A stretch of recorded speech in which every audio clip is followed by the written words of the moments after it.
My understanding is almost like we turn police brutality into something racist. Is that almost what it is? Well, I mean, because it's like we get straight to the point. We're not going to ignore that. I mean, if it wasn't that, it wouldn't have been Mike Brown. You know what I'm saying? If it wasn't black and white, it wouldn't have been Darren Wilson not being identified until 6 days later. So attacking it head on, that's what we know. I mean, we don't know nothing else. Like I said, when we got together, we didn't come from a school, nor a college, nor a church. We didn't come from no organization that was into this. We just knew it was time for a change. Now, the black and white gotta come in there. I mean, if we don't at least talk about it and recognize that's why it's happening to us, then it'll never get addressed right. We'll just keep skipping over and kind of dancing around it. So I know you smart because you up in here. You know it is. It got some black and white issues because, like I said, if it wasn't, we wouldn't be here right now. And we probably wouldn't even been invited here. So it's something to talk about now to get to the real difference of, well, we got to knock the racist part in the head first, then we can start checking everything else out. But right now,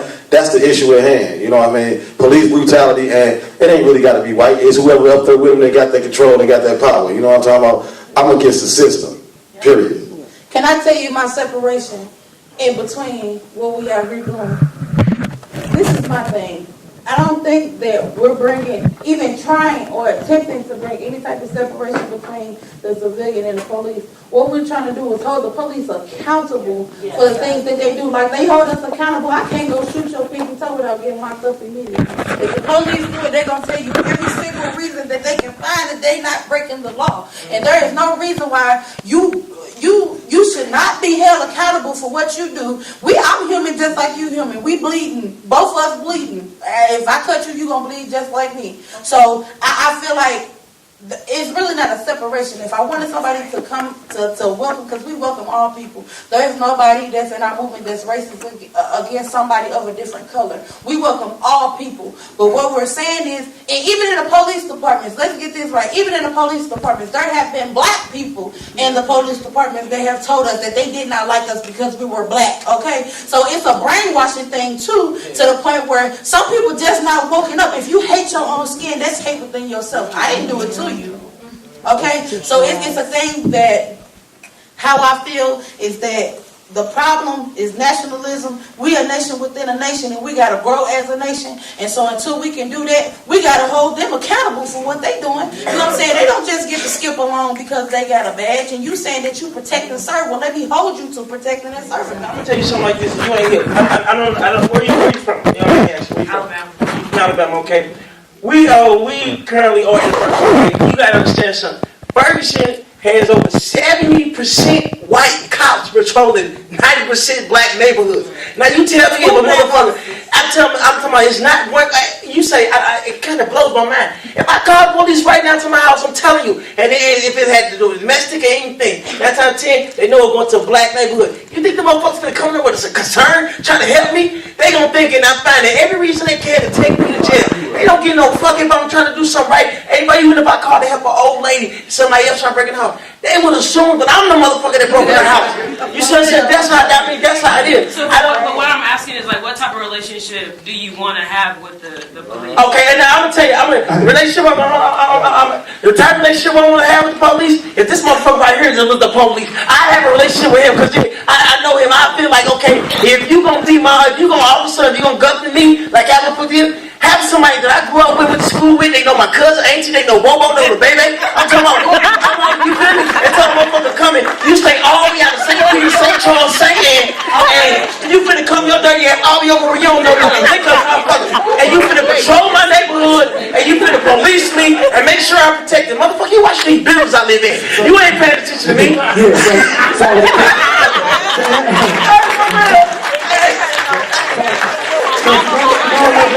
And I understand you may be playing devil's advocate, but protect and serve is a facade.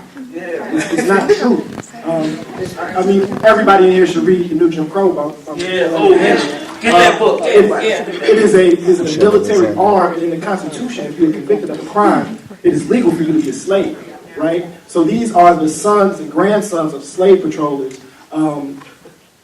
Controlling our communities in ways. So long term, what is the goal? Most of us, I believe, I don't want to speak for anybody, but I believe most of us on the stage are long-term abolitionists, right? It is a racist, toxic institution that needs to be abolished. In the immediate, we are looking for radical reform. So we want the people in charge to not be in charge anymore, put new people in charge, and the rules and regulations need to change. Because I've been robbed many times. My house has been broken into. I've called the police. They don't protect. They tell me verbatim, we're not going to do anything. They don't ask. But do you think the people in your communities would want to become the cops? Like he said, like, you know, like you're like, We I can want do something new. I want, you feel what I'm saying? Like you said, you. This is not a new phenomenon. We go back to it's a historian in the room. It's not a new phenomenon. And so historically, and it still operates like that in most affluent communities.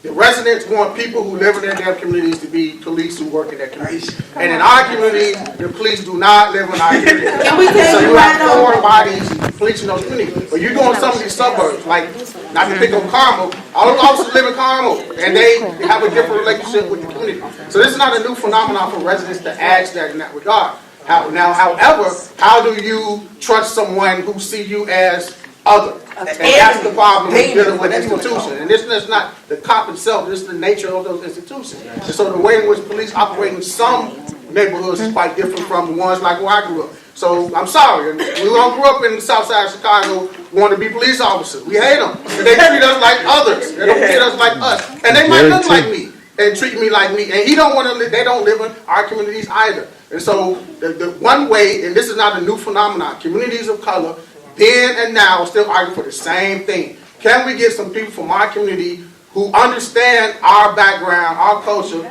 the things that we actually deal with on a day-to-day basis, policing us in some regard? Because you'll treat those people different if you know that person lives next to you. You kind of hesitate to beat on that child. We know his grandmama down the street, right? So, and this is how most communities operate. So you can pick any suburb, any rural white community. These people live where they work. And it's quite different in our community. It's not by accident when I talk about Rodney King that they moved the trial from LA to Simi Valley where they live so they can get off for it. So these are not new phenomena. So this idea of asking folks in your community to police you is not a new occurrence. Not really. But when it comes to me now, when I speak, a lot of times I try to speak for all the voices, the lost voices. You know, this organization, but when I get to this type of subject, I only speak for myself because they might think differently. I don't know, we haven't really discussed it all the way down yet, but when it comes down to voting to me, I don't participate in it at all. I'm no longer caring about it or none of that because, like I said, until the system is different. I mean, before you even get to run for us to vote for you, you got to pass state little tests and shit. They got to say you okay.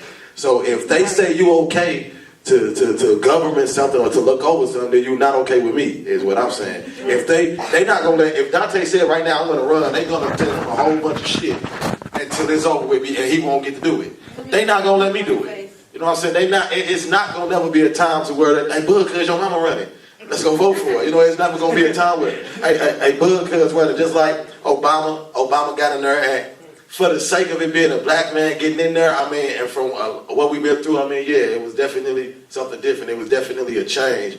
But I don't feel like my people up in there, you know what I'm saying? I don't feel like this is our president. I don't feel like that. I don't feel like I did that day when he ran and we all voted because I've only been an activist since August the 9th. But I've always been somewhat conscious because I did spend time in the penitentiary.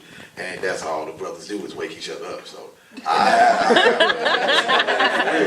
what we do.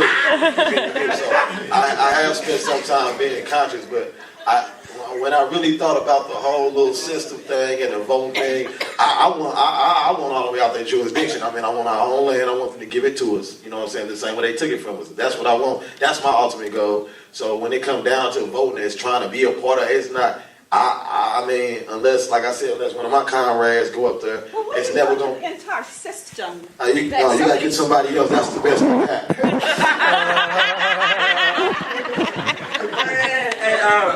Piggyback on him on what you're saying. Look, one came to office. Oh yes, I was turned up. I'm talking about we was riding down the street. We know black president. We out here. I'm talking about that's how live it was. Now, and it was the age that I first time ever voted for anybody. You see what I'm saying? There's a lot of people that didn't never vote that came out. People like this. Everybody came out the closet. Go to the polls, y'all. Come on, let's get it. But at the same time, I looked at it like this. All right, George Bush was the president for 8 years, correct?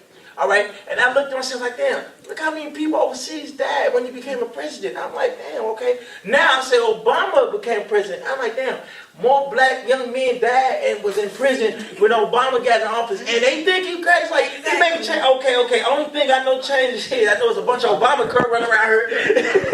But, I mean, at the same time, you got to look at it. We coming off, I mean, as a people, we coming off the streets. You know what I'm saying? So it's like, when we think about voting, when you say voting, first thing come to my mind is Dr. Martin Luther King. He fought for us to vote. Okay, yeah, it's good. Dr. King got us to vote, we vote now. Okay, shit, now you vote now. What happened after that? Shit, we still getting killed by police, still private. They still dishing out. Okay, but what about some lovely things that have happened in the United States of America? Can you speak to loveliness? Loveliness. I mean,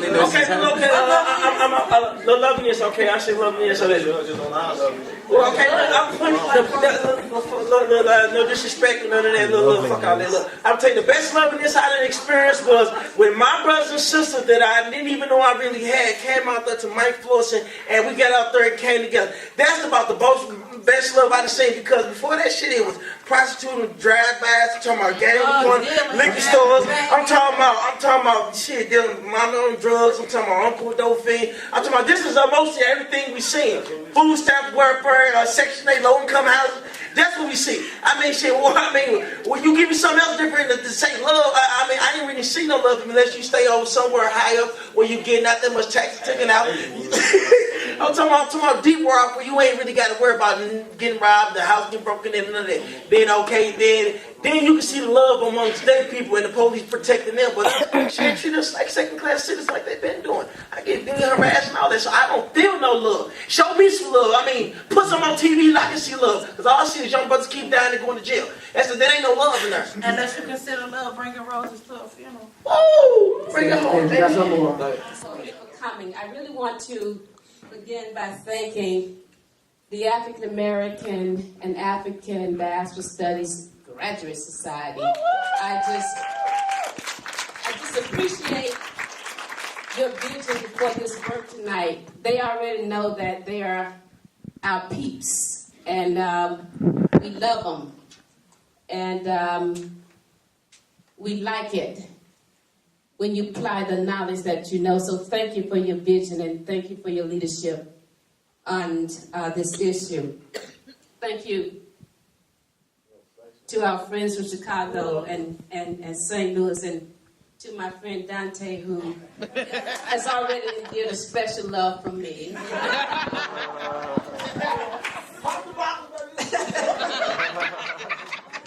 Thank you. And thank you to the students. So I've been trying to think about what a closing would look like, and I don't know if I necessarily have the vision for it, but I guess one of the things that guide my life are the Proverbs. You read the Proverbs in that little thing called the Bible. So I read the Proverbs, and the Proverbs talk a lot about wisdom. Tonight we heard a lot of wisdom, and wisdom that has come from experience, and wisdom that can guide you. But I think largely the question is, what are you going to do with what you know and what you have experienced, right? Because that is truly where the art is. It's in your knowledge, and it's in your experience. The protest is in your practice. So how do you practice your knowledge, and how do you translate your experience in the interest of change? And how do you do that individually, and how do you do that collectively? Protest is intentional, right? It's not haphazard. It is not something that you think about one day and then not until the next year. It's a lifestyle change. It is a commitment to making a difference in spite of, no matter of. So that's what we've heard tonight. That if we are going to be vested in making a difference, then we have to be down with that When it's good, give it to me. I know you like that.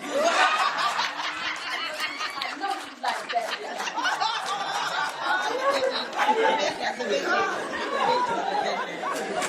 We have to be down with that when it's going good for us.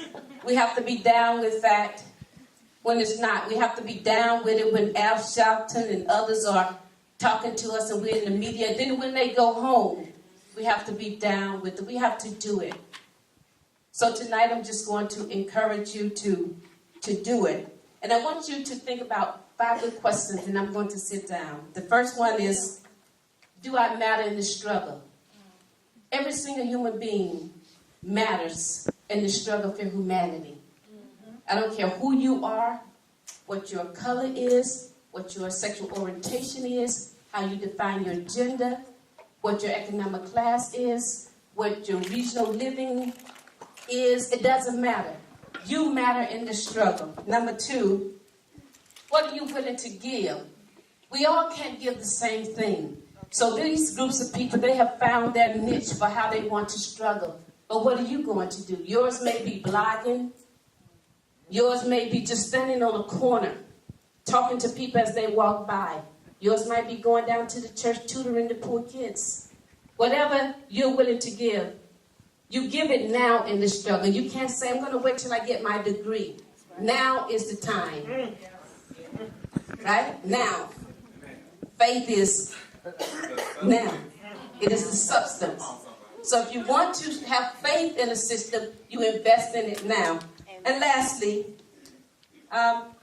what does the end look like for you? Right? So you get started, you're excited, and along the way, you got an exam coming, you start telling people, I can't do it for 2 weeks. What does the end look like for you? Because if you have thought about the end, then nothing will stop you in the middle and toward the end. Protest requires that we finish the race. And it is not given to the swift, nor the strong, but to those who endure. And we got to endure. So, Ngawa, like power.